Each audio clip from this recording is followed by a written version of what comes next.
Who here has ever been to a science cafe before? Hey, that's pretty good. That's like almost 50%.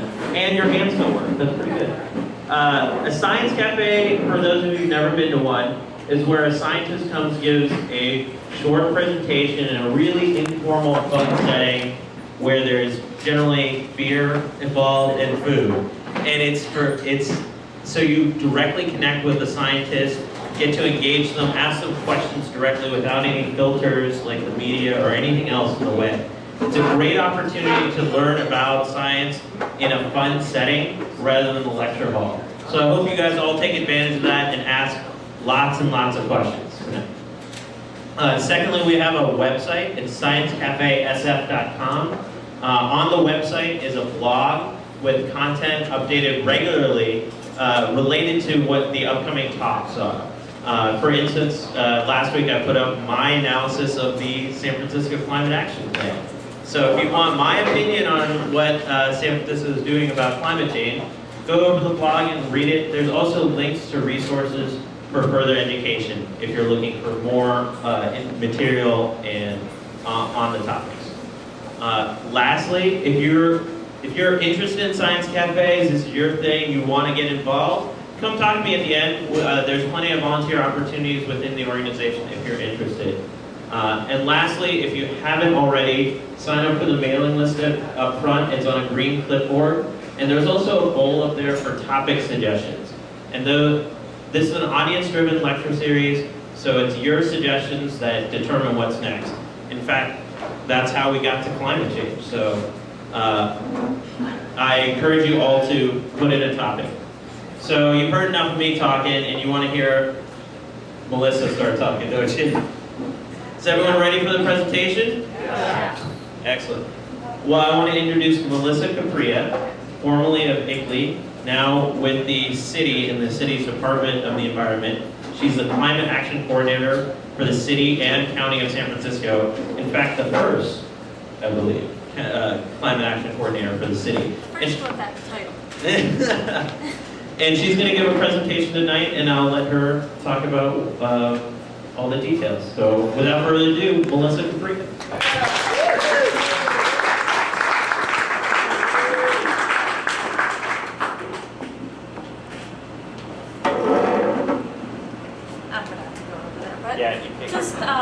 Just to start off, Kishore had said that... A little closer to the mic.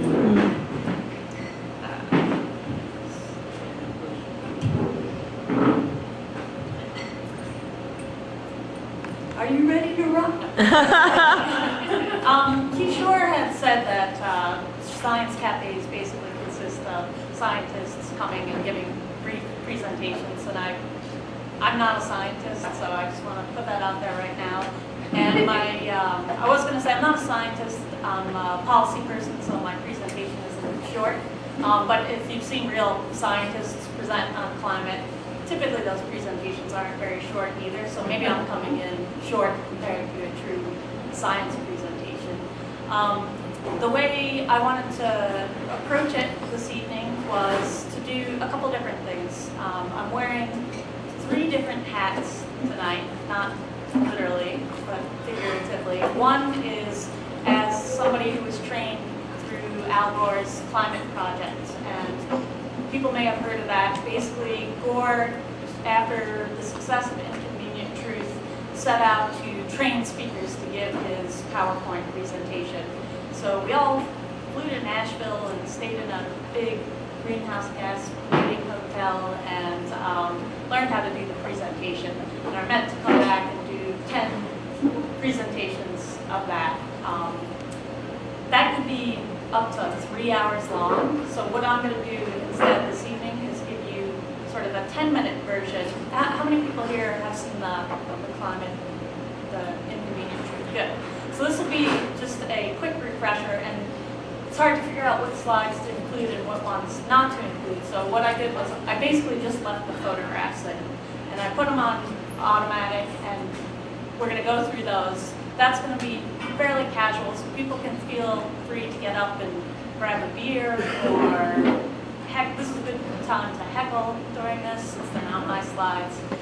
So we'll go through that, and then the second, then we'll see if there's any questions on that, and people want to speak specifically to anything that's in an inconvenient truth. And then the second part is wearing my hat as the climate action coordinator for the city and county of San Francisco. We're going to run through some slides on what it would take for San Francisco to reach the greenhouse gas reduction target that we have set on behalf of the whole community. And then the third part is sort of the fun part, and it's about what you can do, and hopefully it's going to be a little more interesting than just a list of 10 things: change out your bulb, take the bus, that kind of thing. So without further ado, I will put the climate project. Quick question for you. Sure. If I have a question, Yeah. should I just yell it out? If you have a question during the climate project part, let's wait until after, just because those are on automatic. And I timed it, it's less than 10 minutes with just the photos cycling through. But they're pretty remarkable, so I think it's worth showing. And it sets the stage, because I do think Al Gore deserves a lot of credit for raising the level of awareness and the urgency that people are feeling now around climate change. So in the other sections, yeah, let's just have a free-for-all questions to come out. However. If you do have a question in the later sections, just raise your hand and I'll bring a mic by to you so everyone can hear you.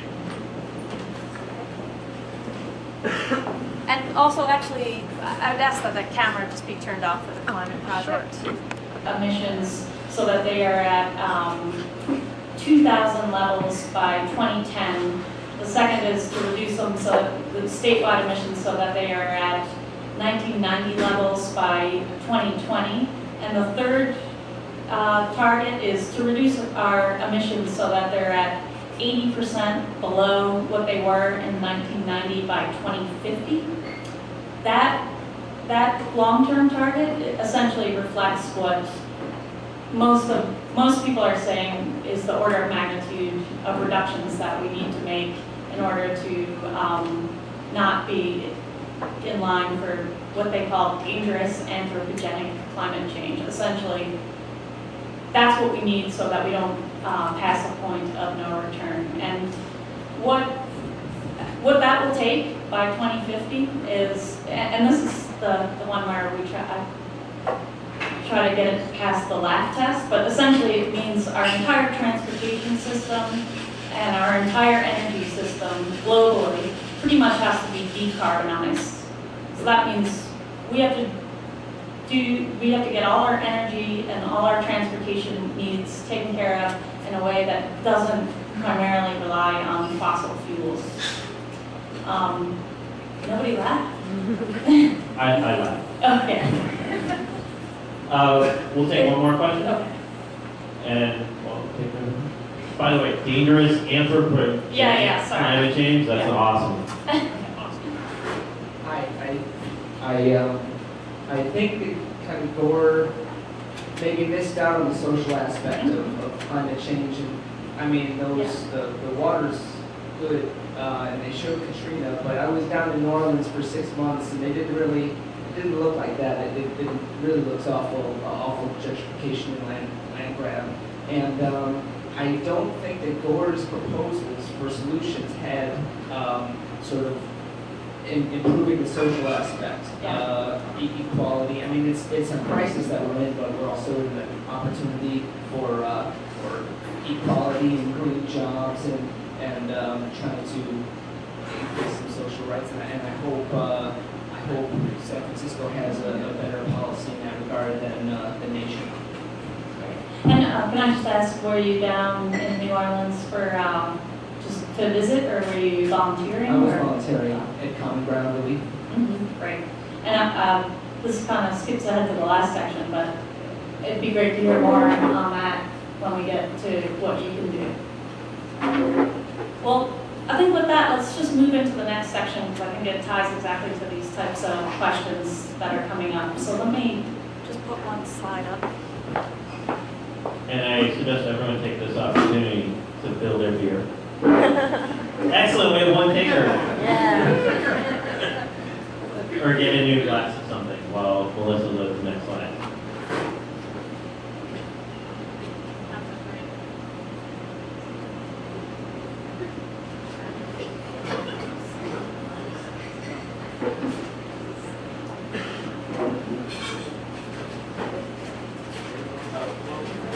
In case anyone missed it, there is a email sign-up sheet up here where I'm standing in the back of the room.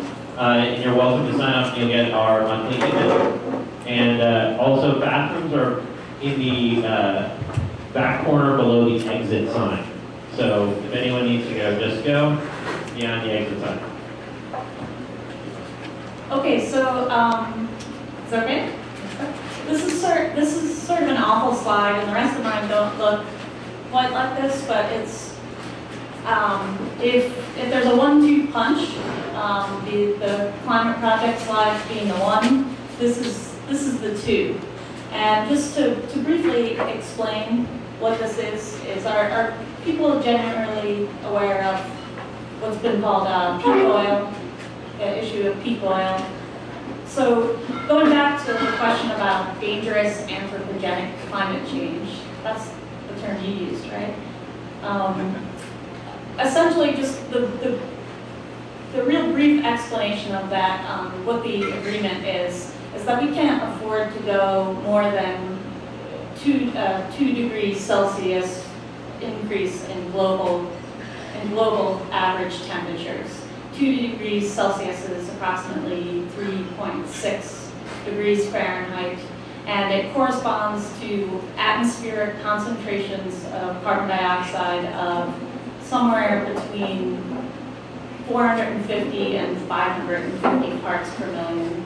We're about 380, 390 now.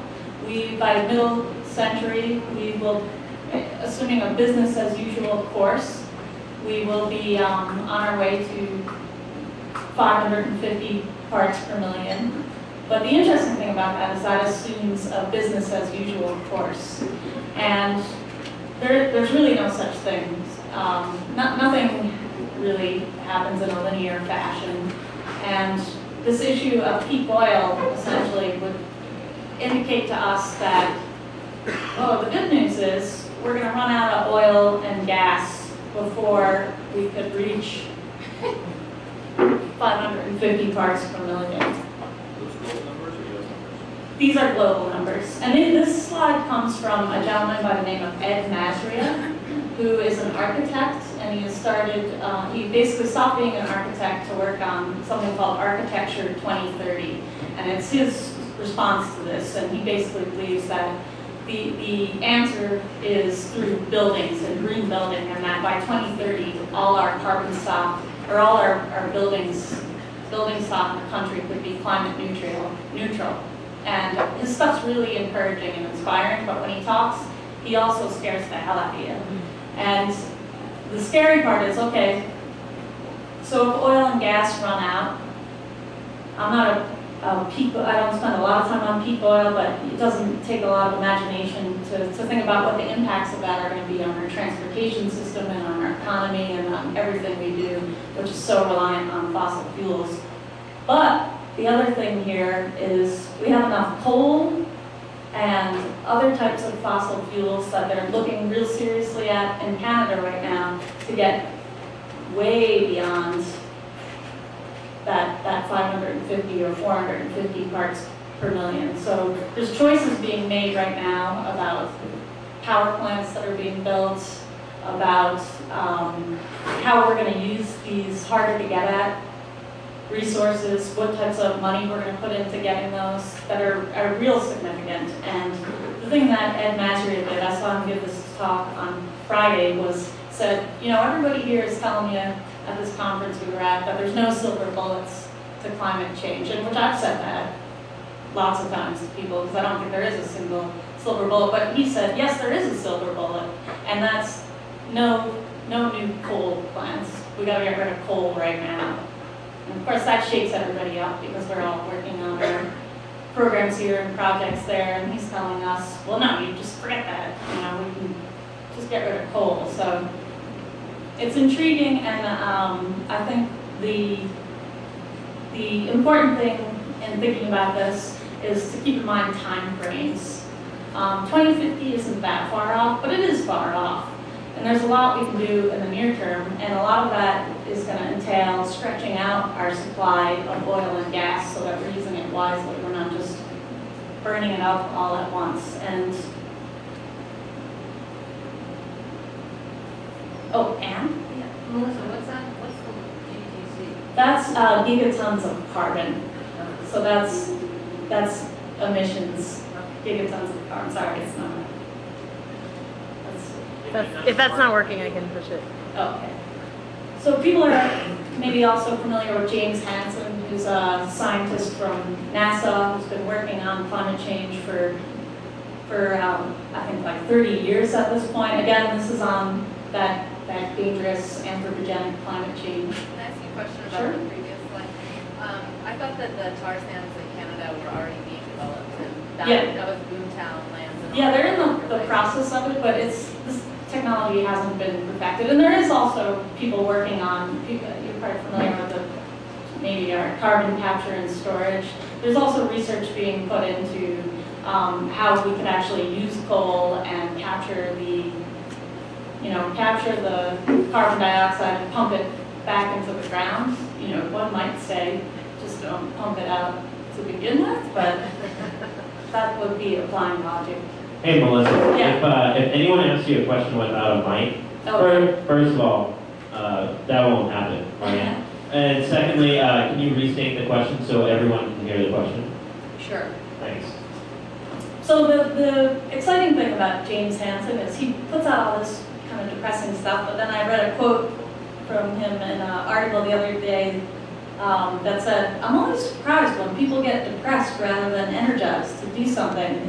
It's not too late to stabilize." So this guy knows what he's talking about. He's been doing it for 30 years and he's still encouraged. So that's good. Take hope in that. So this slide and the next one are also James Hansen slides, and it just reinforces that idea about coal. Coal really, in the long term, is the thing that we really have to worry about. And what this shows is, again, that oil and gas, they don't take us above that 450 parts per million, but we do need to stretch them out. Notice this is 2150 at the end of this time frame here, and that rate we're going, oil and gas aren't going to last that long. But coal here, pretty scary. So the next slide, and again, these are James Hansen slides. He presented an alternative, which is that we put a moratorium on new coal plants, we start to phase out old coal plants, and the only new coal plants that can be allowed are ones that can prove that they can utilize carbon capture and storage, which again is a technology that isn't proven yet. So this is sort of the big picture. We have a question over here. Okay. I was just wondering, I've never lived in an area where there is coal production, and I was wondering, what are coal plants used to power? It's sort of an unrelated question, but I'm just wondering, why are they thinking of building new ones? What are they used for? Are they necessary? Yeah. So that's a good question. It was not having experience living in a coal area, what are coal plants used to power? It's electricity. And that's actually really common. People don't necessarily realize that a huge part of this country's power is coming from electricity. So think huge homes, lots of gadgets, TVs, appliances, commercial businesses, industrial. It's electricity. And the other thing about coal is it's got really awful other impacts in terms of air quality. I mean, mercury emissions from coal plants are just devastating. I mean, I don't know if anybody's ever seen Robert Kennedy speak about some of the work that he's doing with river keepers and accumulations of mercury and fish and even polar bears. And this is true generally throughout. All the things that we can do to address climate change have benefits in other ways as well. So hopefully that's something. Doesn't 50% of our electricity right here in San Francisco? No, not from coal. Can you restate? Oh, sorry. The question was, doesn't 50% of our electricity in San Francisco come from coal? And the answer is no. Our electricity here is actually relatively clean, and I say relatively, I won't say more about that, but essentially it's 50% it comes from carbon-free emissions, and the remaining 50% are natural gas. And Danielle, jump in and correct me if I'm wrong, but the 50% that's carbon-free, 20% or more is nuclear power. So obviously, that's got issues associated with it. A certain percentage is large hydro, which has impacts on our, our riparian ecosystems, and only 2% of that are what's termed qualified renewables. And the state designates what types of renewables can actually be counted. We have a requirement in the state that all power companies by, what Danielle said, 2020? 20% of our power in the state should be coming from qualified renewables by 2020. So we're, in California, we're, on the electricity front, we're not as bad as a lot of places. I won't say we're good, but essentially, that doesn't mean you don't need to be efficient here. So, was there a question in the back? Yeah, two things, my gas. Did you mean natural gas? Yeah. Yeah. And also, it's kind of hard to believe that oil is so low there. So I'm just wondering, I don't know, I mean, this guy works for NASA, Yeah, so we believe him? we believe him. Yeah. Are you sure? Yeah. I believe him. But it's, you know, George Bush doesn't believe him. yeah. Yeah, I guess so. I Yeah. think that James Hansen was a scientist who was censored Yeah. by the Bush administration for what he was saying, and there was a big expose in the New York Times. That's right. So he's fairly credible, and insofar as being censored by the Bush administration, he's too credible, and deserving of an expose in the New York Times makes you credible. At least the relative number too. It's Are not those- absolutely, like, if you look at it relatively, coal still isn't a lot. Are those national or international? This is global. This is international. Yeah. Oh, and also you see that line, which is biosphere, which is important, and I don't think a lot of people necessarily think about that. But deforestation and land use change is a big factor in climate change as well. So it's not just electricity and natural gas and vehicles. It's also how, the rate at which we're destroying our forests and other ecosystems that sequester carbon. We'll take one more question back. Just a couple comments, actually. Dr. Hansen is the preeminent climate scientist in the U.S., just to give us more validation. And the other thing about coal, which I think people are kind of talking about, just bringing out, coal produces the most amount of carbon emissions for the amount of energy that it creates. Oil, a little bit less, and natural gas is quite a bit less. I think natural gas is about 60% of the carbon emission, and oil is something like 80% relative to coal. So you can see that coal contributes quite a bit more. And one of the concerns is that as oil starts to reach peak, and there's some debate about whether that's 2010, 2015, 2020, nobody knows for sure, but it's a combination of how much can be produced against the global population. So it's kind of an oil use per capita kind of thing. As the population continues to grow towards 9 billion by 2100, you can see that a fixed amount of energy has to be spread over a greater number of people. So the peaking, quote unquote, is a combination of how much can be produced and how many people are trying to use it at the same time. So I just wanted to add a couple comments. Thanks. So next slide. Next, sorry. So that's kind of the big picture. All that is big picture. So let's get down to San Francisco. And people have probably seen this shop before, but we are surrounded on three sides by water. And the city and county of San Francisco, which I work for, and there's a couple other people in the audience who also work for city and county of San Francisco, but real simply, we have a strong mayor who has 34 citizen commissions that serve. People may have seen some things in the news lately. We've all submitted resignation letters along with all the department heads, but that's another discussion. Our board of supervisors sets policy and approves the budget. We have over 30,000 employees. We have the San Francisco Public Utilities Commission, which provides water, not just for the city of San Francisco, but for 2 million residents throughout the Bay Area. The Public Utilities Commission also provides electricity for municipal operations, which is from Hetch Hetchy, primarily from Hetch Hetchy, so it's hydropower. We have all the basic services that a city has: fire, police, library. It's a big operation, the city and county. And so this is I'm the climate action coordinator, and I put this in because Timothy, I went to his science cafe without fees, and he put in a picture of a lady with a beehive hairdo. So I figured I could get away with this.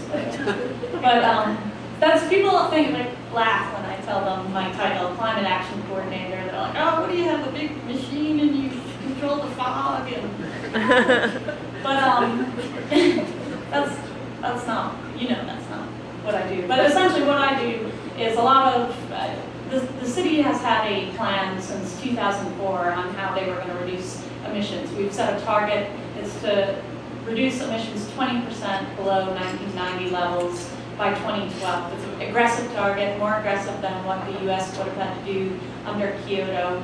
We put together a plan to achieve that, and actually Danielle Dowers, who's from San Francisco Public Utilities Commission and is here, was the project manager on that, so I'm glad that she'll be here to answer questions. But then, 2004 came, the plan came out. Danielle had to go back to doing really cool energy efficiency things in municipal buildings, and it became apparent that there needed to be somebody who could take all the data that went into the plan, update it, figure out what other departments are doing, organize them, figure out what needs to happen to get the residential sector to move, the business sector, deal with new issues like adapting to climate change. There's a certain amount of impacts that we're already going to have to deal with, so how do you, the list goes on and on and on. So it's clearly a job for more than one person, but it is my job. And next slide. And this is a slide that I took from my supervisor who tries to make people understand what cities can do. And essentially there's 4 things. We can educate, we can assist people, we can incentivize, and we can require things. We can pass law. So in terms of addressing climate change, any of these technologies that we want to get out there in the public, this is a typical market stage. You're going to have innovators who do things right away because it's the right thing to do, and maybe they figure out how to make a buck doing it. You have early adopters who do it, again, because it's the right thing. Then as the education starts going and people start to understand why they should do things, you get a larger group to do it. And then you get the late majority and the laggards, and essentially that's when the stick comes in and we start looking at laws. And I noticed that a lot of you had takeout food, and it's in biodegradable containers, which is a result of a local law that was passed. So an example in our midst. Next slide. What are the local impacts around here? These are all pictures from the 97-98 El Nino. Again, surrounded on 3 sides by water. I think there was something like hundreds of millions of dollars of damage done during that El Nino. Next slide. And what we're looking at potentially is over the century, conservative estimates are that we'll have a meter sea level rise. This is what SFO would look like with a meter sea level rise. That's not a bad thing, right? That will reduce emissions. No, but seeing SFO get obliterated, that's not such a bad thing. Yeah. Next slide. And this is not new information. Some people here may be familiar with the Pacific Institute in the East Bay. In 1990, they did a study of the impacts of 1 meter of sea level rise on the Bay Area. In 1990 dollars, they estimated 48 billion. We're pretty much bought into 1 meter sea level rise. So those are costs, I think, that we are going to have to deal with. And it's not just this rise happens and you deal with it, 1 inch at a time. That also has implications for storm surges and floods. And we're also looking at, 1 in 100-year storms happening as frequently as 1 in every 10 years. This report, this is an actual finding of the report. We can't keep the status quo. Essentially, they said we won't be able to keep doing things the way we've been doing them. And that essentially what we have to move into is making decisions about what we can save and what we can't save. That in itself could be a whole other science cafe. There's lots of environmental justice issues on that front. Our mayor's been pretty good about incorporating those into his talks about this stuff. Baby Hunter's Point is susceptible, but we also have all this new development happening south of Market that's susceptible. How are those decisions going to be made about what areas you shore up and what areas you don't? And that's going to be thinking about that is an interesting peek into the future, I think. This is from a state report that talks about what we're looking at in the state of California in terms of temperature increases. And I think this is really important that you notice that these are 3 slides showing 3 different time frames, 2005 to 2034, 2035 to 2064, and 2070 to 2099. The early on one, notice there's no range there. That's what we're bought into already. As these predictions start to go out later in time, that's when what we decide now in terms of emissions is really going to make a difference in terms of what that temperature increase is going to be. And every single person here makes decisions on a regular basis that that are linked to this. The range for the state that they put out is by the end of the century 3 to 10.5 degrees Fahrenheit. So 3 degrees Fahrenheit increase implies a very low emissions scenario. So if you remember back to our dangerous anthropogenic climate change, they were talking about 3.6 degrees is what we can handle, maybe, so. Can I ask one question before you go on? And how did they determine what the expected temperature rise is going to be for the state? And secondly, how accurate are those numbers? Like, what's the range on them? I'm not sure what the margin of error is, but Union of Concerned Scientists is a really good place to go to get that data. But the way they do this is through global circulation models, so climate models, which have gotten progressively better and better, and there's trillions of calculations that go into these things. And essentially what they're trying to do with these models is recreate the Earth, so all the hydrological systems, the clouds, the land systems. They're very, very complex, but they've only gotten better and better, and a lot of money has gone into those. And the way they test the models is they will run them backwards. So they'll put in all their assumptions and run the model backwards, and if it reflects what actually happens, then they have an idea that it's pretty well calibrated, and if it doesn't, they make tweaks to it and run it forward. And that study is pretty interesting in and of itself. Another idea for a science cafe. Is that? It is. Okay. So next slide. Again, these are more predictions for the state. The sea level, the one I wanted to point out here in this range, and this is again at the end of the century, is their estimate is 6 to 30 inches of sea level rise. That's very conservative, because these same models that I was just talking about, the one thing that they don't do very well is they don't show you what can happen if the Greenland ice sheet and Antarctic ice sheets break up. Just the physics of ice sheet disintegration are very complex, and the models just have not been able to incorporate that into them. So people have probably seen some of the stuff in the press in the last couple of weeks about things are melting faster than they thought they were going to be. 6 to 30 inches is conservative, but it is what they're basing state policies on at this point. Next slide. So, the city. This is the climate action plan.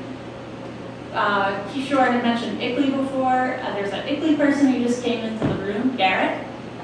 Can I ask you to explain the ICLEI 5 milestones? An airplane? You work for ICLEI. You can't fly.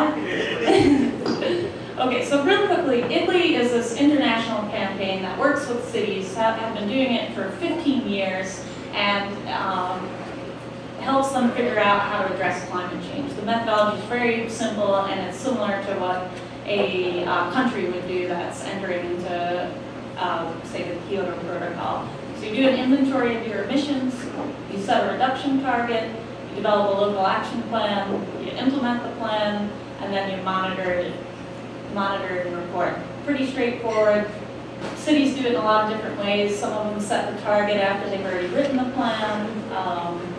Some of them set the target before they have an inventory. There's lots of different stories, and every city's different, but in general, this methodology works pretty well.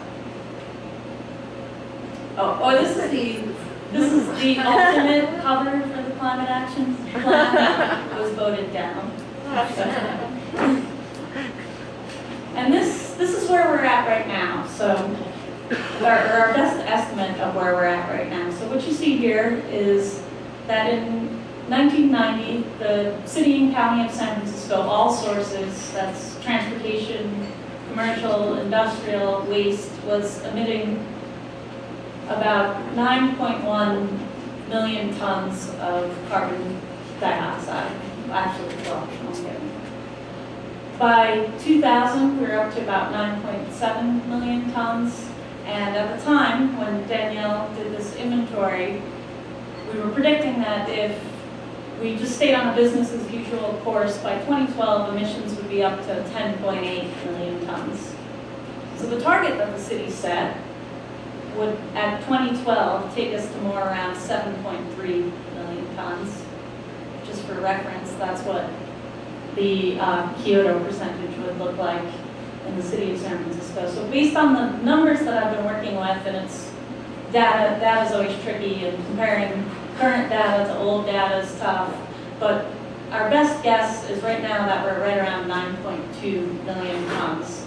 So what you can see that means is we may be on track to meet Kyoto Protocol type target, but we really have to get a lot more aggressive if we're going to have a chance of meeting that 2012 target. So maybe any questions at this point? Well, I have a question again. Okay. You'll find in my science cafe I ask a lot of questions. What accounts for the 500,000 ton reduction between 2000 and 2005? Is there one thing, or is it a series of? My guess is the most significant factor is that we've had a population decline. So I wish I could say it was, you know, all these great things we've done. But the good news on that is, per capita, we've stayed pretty steady. And that's actually an accomplishment. If you go to the next slide, you'll see this is just electricity emissions. But per capita in California, because of the aggressive standards that we put in place, we've stayed relatively flat, whereas you can see the rest of the U.S. has risen dramatically. So not that we want to give ourselves too big a pat on the back for not getting even more grossly polluting, but we're relatively speaking, that's a positive thing. So next slide. Wait, does that have anything to do though with the fact that we're a temperate climate? Or is that because we turn our lights off? No, because it's comparing it. Can you read that? Oh, sorry. The question was, if you go back to that slide, the question was, does this have anything to do with the fact that we're a temperate climate? And, you know, what you're comparing in 2000 to 1996, you're comparing, you know, California to California.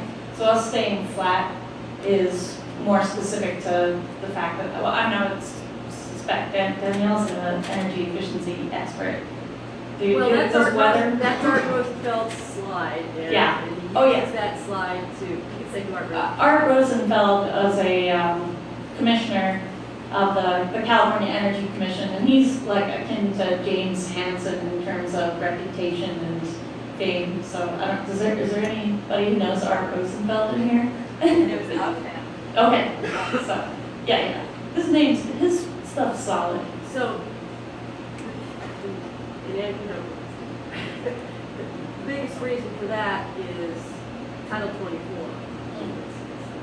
Yeah, Title 24 is our statewide efficiency standards. So California's done some pretty amazing things. And then also this is something interesting too. If you figure, we've already figured out how to do this in California. So not that other states necessarily like this to say that they're following California, but they do follow us, and it has an impact. And these things can happen in other states as well. Can I follow up with that though? Sure. The electricity use per capita is a product of what we use at home, for Right. example, but also it's an aggregate of all of the industry around us. So Mhm. California isn't necessarily a heavy industry state compared to other states. So in other states, there's a lot of factories being built, a lot of manufacturing taking place. That would contribute to per capita growth in electricity usage that you might not see in California. So really the question again is this a result of efficiency standards that people have adopted or the businesses have adopted, or is it just the fact that there's been a growth in manufacturing and other industrial usage Yeah, in other parts of the state? It's a good question. Yeah, there's probably some elements of truth to what you're saying. You never know specifically what the. Oh, sorry. So the question, the question was again about us staying flat. Was that more due to the fact that perhaps industry is leading the state, so that brings everybody down? And there may be some element to that. And frankly, I haven't heard that question answered or had it asked before, so I would want to look into it further. But again, this is Arthur Rosenfeld, so he's like God. I have one question about Sure. calculating San Francisco greenhouse gas emissions, and I'm curious as to what is included. How do you define San Francisco's emissions? What emissions are included? What emissions Sure. are excluded? Is it just things that emanate from San Francisco geographically, or what else? Yeah, that's a good question. It's generally the boundaries are drawn around the geographic region, so it includes electricity and natural gas use. Basically, the way we get that data is go to the utility, and they provide aggregate data for electricity use, for example, in the residential sector or the commercial sector, as well as natural gas data. And then on the transportation side, we're able to get information on vehicle miles traveled within the county, and then information that estimates the fuel efficiency of our collective fleet in the city of San Francisco. And then the waste data that we have pretty good control of it in-house because we run the waste programs. The one interesting thing about the inventory that we did was, since San Francisco has so many commuters coming in during the day, we did include emissions from commute trips that may have originated outside of the city but went into the city.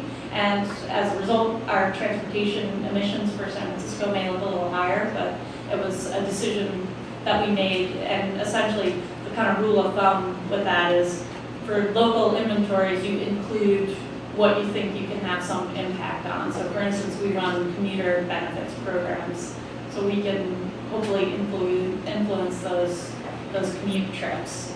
Other places may choose to exclude certain emissions, like for instance, if you have a major interstate running through your jurisdiction where you have no control whatsoever of those trips, you may leave that out. But I think we were pretty inclusive. Does this include Hang on one second. Here comes the mic.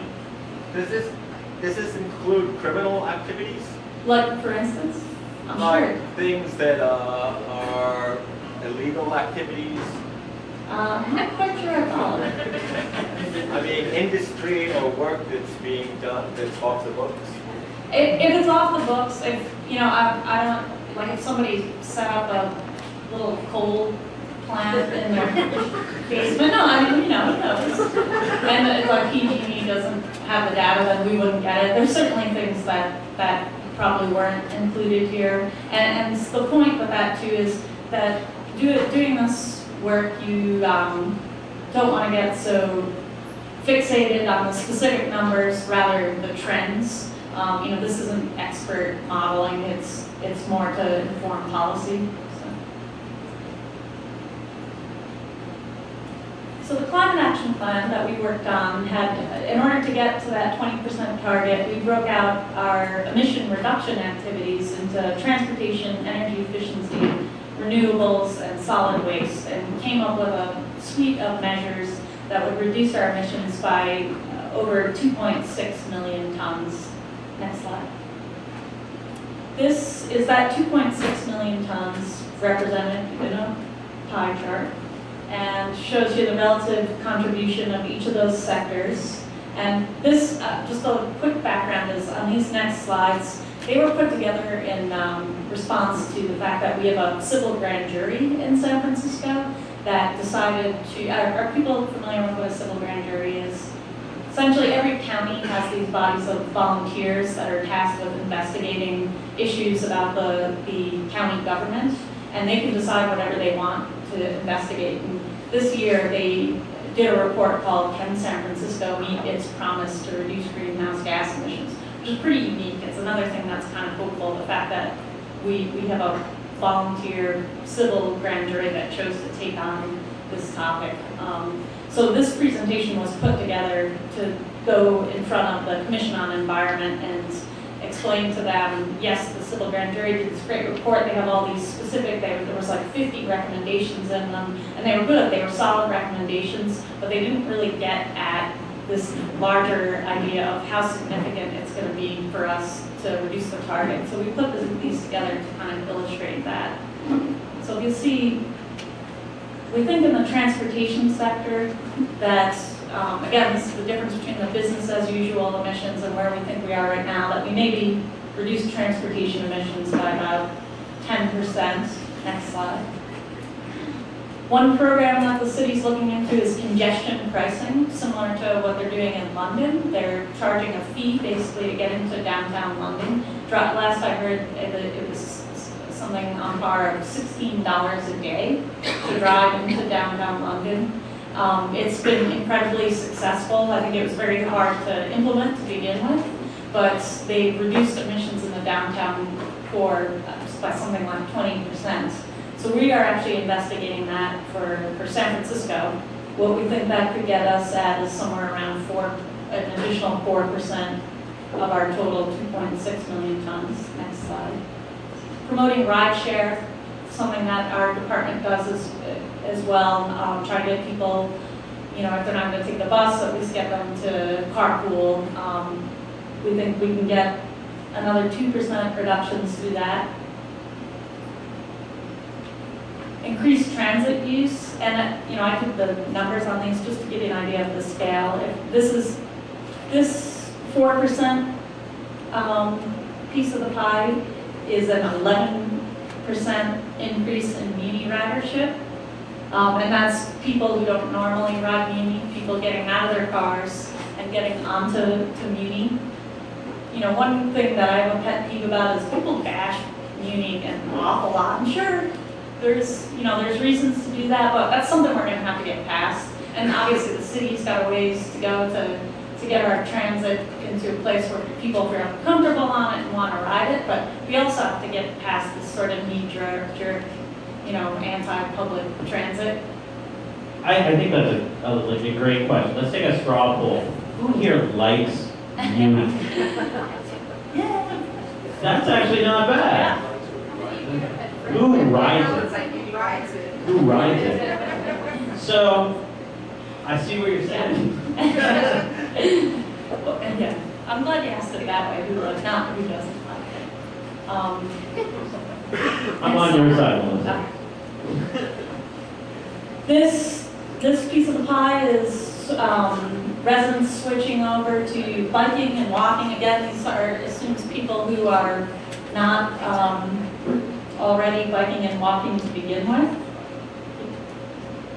And that final chunk, that 12%, we relied entirely on the federal government increasing CAFE standards. So, it's very difficult to come up with an action plan for a local government, especially one of this size, that would have actions all emanating from the local government itself that are gonna get you where you need to go. Can you tell people what CAFE standards are in case they don't know what they are? CAFE is the corporate average fuel economy. It's the federal standard that's set for vehicles on what their MPG needs to be. What is included in your existing transportation reductions, that 10%? So that number was simply the difference between the business as usual scenario and our emissions where we are, the transportation piece of that. And we have lots of programs, but we have, been promoting commuter benefits. We have our muni buses switching over to biodiesel and hybrids. There's a lot that's happening that presumably had some impact on that, but it's very difficult to take those numbers and say this piece is specifically because of that. And I just wanted to understand what was in that Yeah. group versus other groups. I have a question about biodiesel. Sure. So I've heard some people say, I don't know how reputable this is, that it actually, carbon emissions are almost the same for oil from Sure. a biodiesel car from regular oil. Is that true? Or? Well, it depends on the source of the biodiesel. So what we're trying to do is, so for instance, if you're getting biodiesel from, a crop that has really intensive, farming practices that use a lot of energy, and then you're shipping it halfway across the country and this kind of thing, the energy balance of that biodiesel that's getting into your tank, if you include the life cycle emissions, may actually be, pretty close to what it would be with regular diesel. But the thing that we're trying to do here is you can actually make biodiesel out of fats, oils, and greases that are coming from, and people probably know that are coming from restaurants. And actually what's happening in the city right now is that's being dumped down the sewers. And I think the PUC spends how much, $15 million a year, some large number, to clean out the sewers to get that stuff out of it. So what they're thinking is, okay, instead of doing that, why don't we send a truck around for free that will go pick up the biodiesel, we'll collect it, we'll build a local facility to actually turn that into a usable fuel. And the numbers they're coming up with are pretty impressive, that we could, fuel our whole city diesel fleet with that as a source. So yes, you're right, but if you get it from, it depends on the source of the biodiesel. Yeah, I wasn't trying to be a snake. I'm actually saving for a truck right now. Yeah. So would that facility also be open to the public? Because I know I have a lot of friends who get their biodiesel from like the Chinese food restaurants. So if the city's going to come and take that, then are they going to have to buy it then from the city, or? The details are not, worked out yet, but they're very cognizant of this. Also has to be building a public market for it. So I think the city does a lot of things like that in order to kind of be the first to do it and do the experiment, and then when we get it working, to get the general public to be able to do it next. Can we take a couple more questions and then take a break? Are we at a good stopping point? Sure. Okay. I just wanted to see if you knew anything. There's a biodiesel gas station in Santa Cruz. I don't know anything about it, but also I think, just putting everything in everybody in more fuel-efficient cars and using biodegradable containers. These are all going in the trash anyway. They're never going to biodegrade. If everybody has their own car anyway, there's initiatives on the ballot to make it so, make it easier to have a car, make it cheaper to have a car. And, everybody can't have a car, no matter if it's more energy efficient or not. They can't do that. Yeah, no, I think you're right. I've interviewed the guy who runs the biodiesel station in Santa Cruz, and he's very conscientious about the source of his biodiesel, and he does the best he can to get the best biodiesel he can. And there's also a station in Berkeley. Yeah, Berkeley biodiesel. One over here. Does the city have a plan to address emissions from air transportation or goods vehicles? We don't. Right now, we're not.